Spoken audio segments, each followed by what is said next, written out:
ನಮಸ್ಕಾರ. ನಿಮ್ಮ ಕೆಟಿವಿ ವಾರ್ತೆಗೆ ಸ್ವಾಗತ ಸುಸ್ವಾಗತ. ಮಗಳ ಬರ್ತ್ಡೇ ಅಂದ್ರೆ ಏನ್ ಮಾಡ್ತಾರೆ? ಕೇಕ್ ಕಟ್ ಮಾಡ್ತಾರೆ, ಪಾರ್ಟಿ ಮಾಡ್ತಾರೆ, ಲಕ್ಷ ಖರ್ಚು ಮಾಡಿ ಅದ್ಧೂರಿಯಾಗಿ ಸೆಲೆಬ್ರೇಟ್ ಮಾಡ್ತಾರೆ. ಆದ್ರೆ ಇಲ್ಲೊಬ್ರು ರಿಟೈರ್ಡ್ ಟೀಚರ್ ತಮ್ಮ ಮಗಳ ಹುಟ್ಟುಹಬ್ಬವನ್ನು ಹೇಗೆ ಆಚರಿಸಿದ್ದಾರೆ ಗೊತ್ತಾ? ದುಬಾರಿ ಪಾರ್ಟಿ ಬದಲು ಸರ್ಕಾರಿ ಶಾಲೆಯ ಬಡ ಮಕ್ಕಳ ಮುಖದಲ್ಲಿ ನಗುರುಳಿಸಿದ್ದಾರೆ. ಹೌದು, ಹುಳಿಯಾರಿನ ನಿವೃತ್ತ ಶಿಕ್ಷಕರೊಬ್ಬರು ಪ್ರತಿಯೊಬ್ಬರಿಗೂ ಮಾದರಿಯಾಗುವಂತಹ ಅದ್ಭುತ ಕೆಲಸ ಮಾಡಿದ್ದಾರೆ. ಹುಳಿಯಾರಿನ ನಿವೃತ್ತ ಶಿಕ್ಷಕ ಎಡಿ ರವೀಂದ್ರಚಾರ್ ತಾವು ಸೇವೆ ಸಲ್ಲಿಸಿ ನಿವೃತ್ತರಾದ ಮರನಡು ಗ್ರಾಮದ ಸರ್ಕಾರಿ ಕಿರಿಯ ಪ್ರಾಥಮಿಕ ಶಾಲೆಗೆ ತೆರಳಿ ತಮ್ಮ ಮುದ್ದಿನ ಮಗಳು ಅನನ್ಯ ಸಖತ್ ಮೀನಿಂಗ್ಫುಲ್ ಆಗಿ ಸೆಲೆಬ್ರೇಟ್ ಮಾಡಿದ್ದಾರೆ.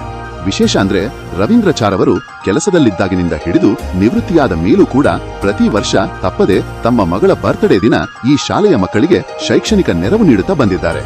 ಈ ವರ್ಷವೂ ಕೂಡ ಶಾಲಾ ಮಕ್ಕಳಿಗೆ ಸ್ಪೋರ್ಟ್ಸ್ ಕಾಂಪಿಟಿಷನ್ ಆಯೋಜಿಸಿ ಗೆದ್ದ ಮಕ್ಕಳಿಗೆ ಪ್ರೈಸ್ ಡಿಸ್ಟ್ರಿಬ್ಯೂಟ್ ಮಾಡಿದ್ದಲ್ಲದೆ ಮಕ್ಕಳಿಗೆ ಓದಲು ಬೇಕಾದ ನೋಟ್ಬುಕ್, ಪೆನ್ನು, ಪೆನ್ಸಿಲ್ ಹಾಗೂ ಜಾಮೆಟ್ರಿ ಬಾಕ್ಸ್ಗಳನ್ನು ಗಿಫ್ಟ್ ಆಗಿ ನೀಡಿದ್ದಾರೆ.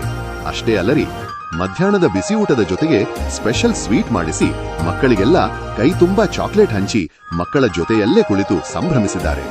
ಈ ಸಂಭ್ರಮದ ಕ್ಷಣದಲ್ಲಿ ನಿವೃತ್ತ ಅಂಗನವಾಡಿ ಶಿಕ್ಷಕಿ ಪೂರ್ಣಮ್ಮ, ಸಂಯುಕ್ತ ಕರ್ನಾಟಕ ವರದಿಗಾರ ಮಂಜುನಾಥ್, ಶಾಲೆಯ ಮುಖ್ಯ ಶಿಕ್ಷಕ ಈರಸಿದ್ದಯ್ಯ ಸೇರಿದಂತೆ ಹಲವು ಗಣ್ಯರು ಭಾಗಿಯಾಗಿದ್ದರು. ಯಾವುದೇ ಆರ್ಭಟವಿಲ್ಲದೆ ಸರ್ಕಾರಿ ಶಾಲೆಯ ಬಡ ಮಕ್ಕಳ ಜೊತೆ ಮಗಳ ಹುಟ್ಟುಹಬ್ಬ ಆಚರಿಸಿದ ನಿವೃತ್ತ ಶಿಕ್ಷಕ ರವೀಂದ್ರಚಾರ್ ಅವರ ಈ ಸಮಾಜಮುಖಿ ಕಾರ್ಯಕ್ಕೆ ಈಗ ಎಲ್ಲೆಡೆ ಭಾರಿ ಮೆಚ್ಚುಗೆ ವ್ಯಕ್ತವಾಗ್ತಿದೆ.